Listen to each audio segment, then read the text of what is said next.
Hi guys, this is Alea Jen and welcome back to my YouTube channel. So for today's video, ikukwento ko sa inyo yung nakakahiya and nakakainis na nakakagalit and first time ko umiyak sa galit. Ayan, so ayan, namamaga pa yung mata ko. Ayan, so kahapon ng hapon is dumating silang dalawa ng amo kong babae and yung bata. So niliguan ko yung bata. Pagkatapos nun sabi niya pakainin ko daw. So nilutuan ko na and siya pumunta ng CR para maligo. Ayan. So, pagkatapos noon, itong tarantado na bata, nagsabi na gusto niya daw tumae. So, yung diaper is nandun siya sa loob. Nandun siya sa kwarto. And nandun din yung CR nila sa loob ng kwarto. So, pumasok ako. Pagpasok ko, nakita, saktong labas din niya sa CR. Wala siyang damit. Wala siya lahat. Hubad. Ayan. So, nakita ko talaga yung mga parts niya.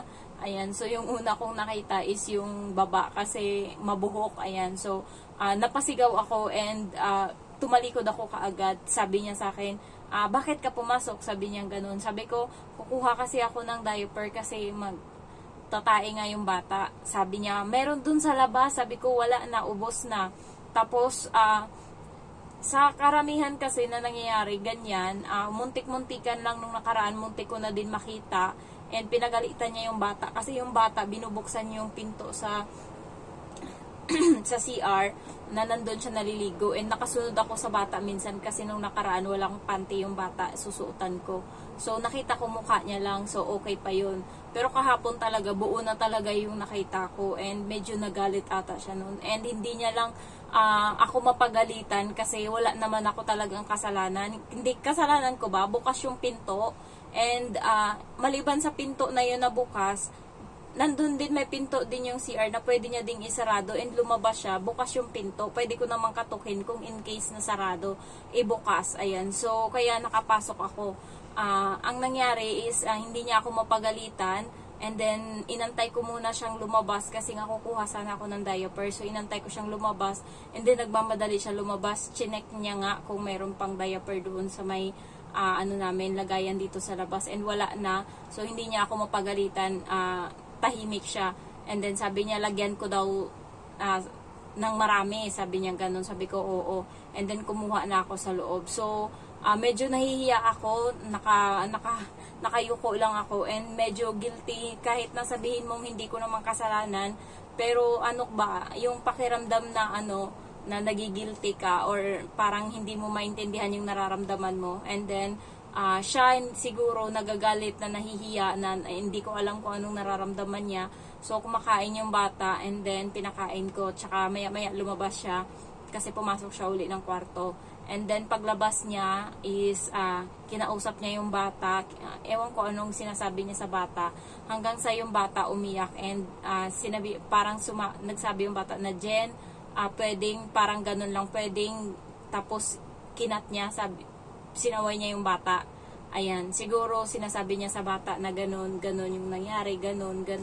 And sinabi niya siguro kasi yung lahat na sinisi niya na yung bata kasi tumae, ako na pumasok, siya na hindi ko alam ano kasi to. Pero yung iba ko namang kasamahan, yung kaibigan ko na babae din, nakita niya na yung ari din ng amo niyang lalaki kasi pagpasok niya ng CR, hindi nakasarado yung CR and nandun yung lalaki, hubot-hubad din and then nag-shave and then napaganon pa daw talaga siya sa baba, nakita niya daw and then parang hiyang-hiya na din daw siya noon, ayaw niya nga daw lumabas ng kwarto. Pero sa akin kasi babae and maarte talaga to, sa sobrang arte, ayaw nito ng ganun. Alam ko na ugali nito, ayaw niya na ganto. Ayan, so pagkatapos noon is tahimik lang ako and siya nilalaro yung bata and nandun lang ako sa kusina nakaupo. Tapos sabi niya mga alas 8, patulugin niya na daw yung bata kasi hindi pa dumating yung amo kong lalaki. Tapos meron pang nakatenggang lulutuin, dalawa, yung hipon tsaka yung gulay. Yung gulay hindi pwedeng ako magluto kasi gagamitan niya ng machine. So pagkatapos noon is nagantay ako, 9:30 na. Hindi pa siya lumabas, mag-alas 10 na, tsaka siya lumabas and nag-aantay din yung amo kong lalaki kasi gutom na din. Gusto niya nga maunang kumain. Sabi ko wala pang luto, sir. Ano pa lang yung luto dyan, itlog pa lang tsaka sabaw. Ayan, so pagkatapos noon, lumabas siya and then nagluto kami. So natapos yun mga 9:45. And then pagkatapos nun, kumain na sila and kinuwento niya ata sa lalaki yung nangyari. So ang nagbabagal silang kumain and yung lalaki na antok na, panay hikab na. So sinabihan niya pa yung lalaki na magbalat ng prutas dito sa kusina. Sabihan ako na magbalat ng prutas, ganto-ganto. So nandun pa talaga, and nung huli sabi na ng lalaki, mauna na ako matulog, na antok na talaga ako. So yung lalaki pumasok na ng kwarto, natulog na siya. Nandun nagbabagal pa din talaga sa pagkainan, and alam niya na tapos na ako sa kusina, tapos na ako maghugas, inaantay ko na lang yung mga pinagkainan nila. Ayan, so nakaupo lang ako doon, and then siya, nagbabagal talaga siyang kumain, umabot siya ng 10:45.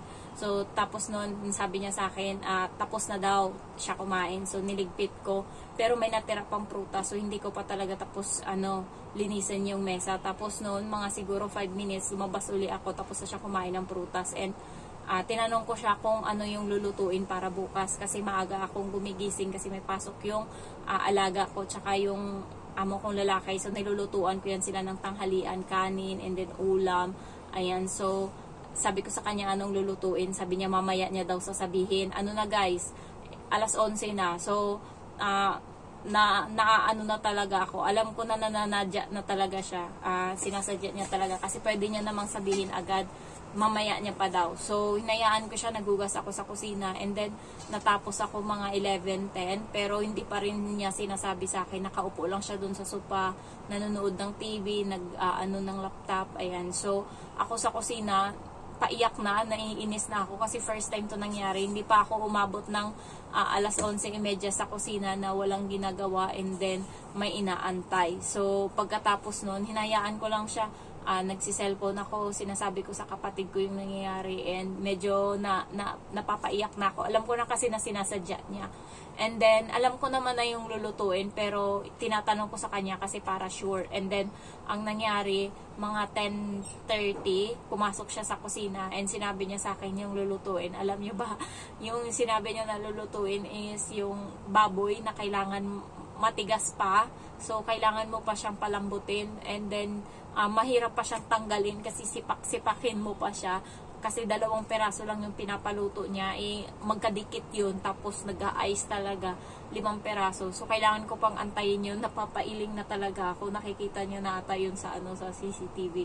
Wala akong pakialam. Ayan, so pagkatapos nun, nantay ko muna, and then tinapon ko yung basura, nilinis ko muna yung gulay kasi sinabi niya sa akin. And nakikita niya na medyo bad trip na ako. Pag nagagalit kasi ako guys, hindi ako nagsasalita kasi pinipigilan ko yung sarili ko na magsalita kasi prangka akong tao. Pag ano talaga yung nasa isip ko, sasabihin ko talaga yan. And nung pagpasok niya sa kusina, nasasabihin niya sa akin yung lulutuin is nakayuko lang ako. Alam niya na nagagalit na ako. Nakayuko lang ako, and hindi ako tumitingin sa kanya. Sabi niya ganito lutuin, hindi ko siya tinitignan. Tapos, hinahawakan ko yung cellphone, pinapakita ko sa kanya na nagsiselfone ako sa kusina. And wala akong pakialam kasi medyo galit na din ako. And then, pagkatapos nun, sinabi niya sa akin, oo lang ako, hindi ko masyadong ang bilis niya lang sinabi kasi wala na akong tanong-tanong kahit hindi ko na masyadong inintindi, hindi ko masyadong tinandaan, hindi ako nagtatanong. Siya na mismo yung nag-open up kung ano yung mga prutas na luluto o na ihahanda. Dati ako yung nagtatanong, pero hindi. Hinayaan ko siya, and then pagkatapos nun, umalis na siya. So ginawa ko na yung mga gawain, tinapon ko yung basura, and then binabad ko muna yung karne sa tubig, and then hindi ako nagsasalita. Pumasok ako dito sa kwarto, kinuha ko yung damit ko, pumunta ako sa lumabas ako, pinatay ko yung ilaw, and then nakita ko siya na tumingin sa akin nung pagdaan ko sa harap niya. Tumingin siya sa akin kasi alam ko nananadya siya And then hindi ako talaga, nakikita niya galit ako, and naglakad ako papuntang hindi ako nagpaalam na maligo ako o ganito. Naglakad ako papuntang CR, naligo ako doon, and pero pagpasok ko ng CR, napahagulgol talaga ako kasi sa sobrang galit ko.